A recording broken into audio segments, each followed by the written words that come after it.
Chapter 1: The Advancement of Drones, from Toys to Weapons of War.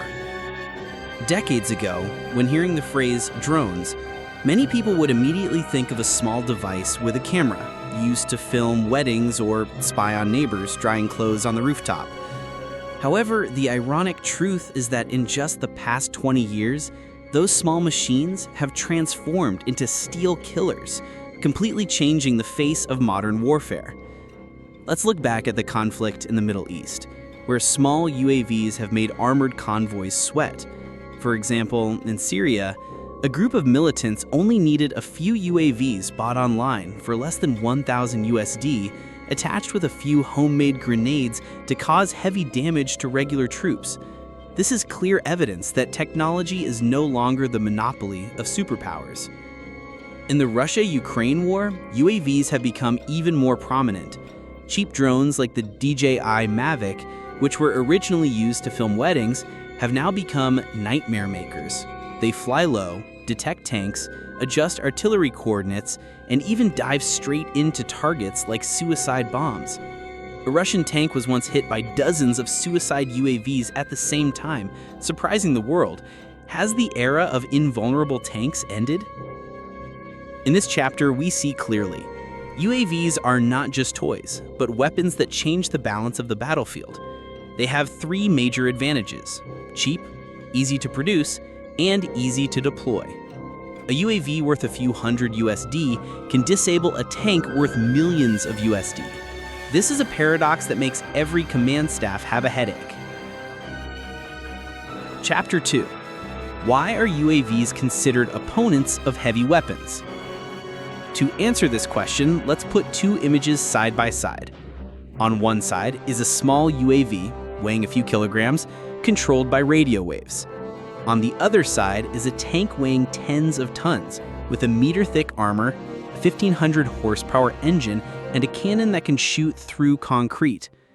If we compare the appearance, this is no different than a battle between a mouse and an elephant.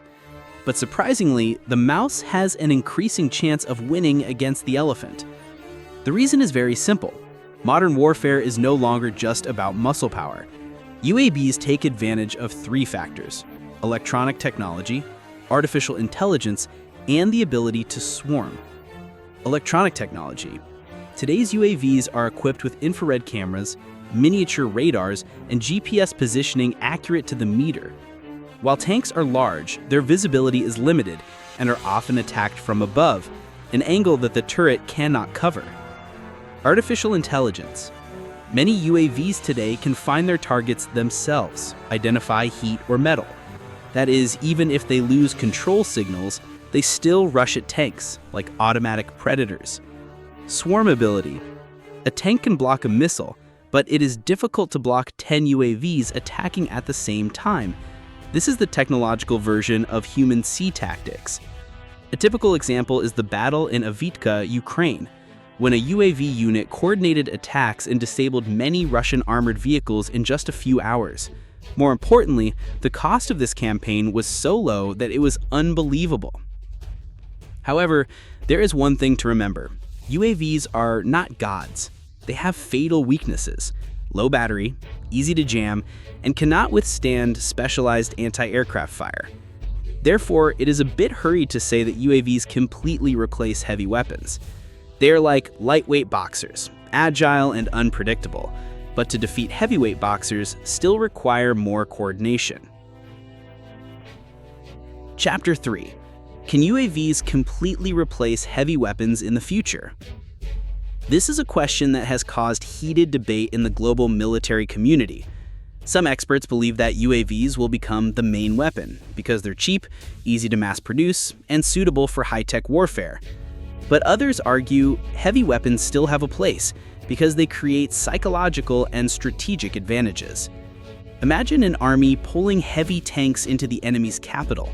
This psychological effect is difficult for UAVs to create. On the contrary, UAVs can cause damage, but it is difficult to help control territory. In other words, UAVs are more suitable for the role of predator than boss of the battlefield. In the future, perhaps war will be a combination. UAVs will do reconnaissance, precision strikes, weaken the enemy, while heavy weapons will play the role of deterrence and occupation. For example, the US is developing stealth UAV programs in conjunction with the F-35 fighter jet. Russia is developing the Lancet suicide UAV to accompany the Armada tank. China is launching low-cost swarm UAVs to make waves on the hypothetical battlefield. This shows that instead of eliminating them, the superpowers are integrating UAVs into the combined weapons ecosystem. In conclusion, we can say that UAVs will not completely replace heavy weapons, but they will certainly rewrite the rules of war in the 21st century. Summary and call to action. In the last 3 chapters, we have analyzed together the process of UAVs from toys to weapons of war, why our UAVs become tough opponents of heavy weapons. In the future, can UAVs completely replace tanks, artillery, and warships? Answer: UAVs will not completely replace, but will certainly rewrite the rules of war in the 21st century.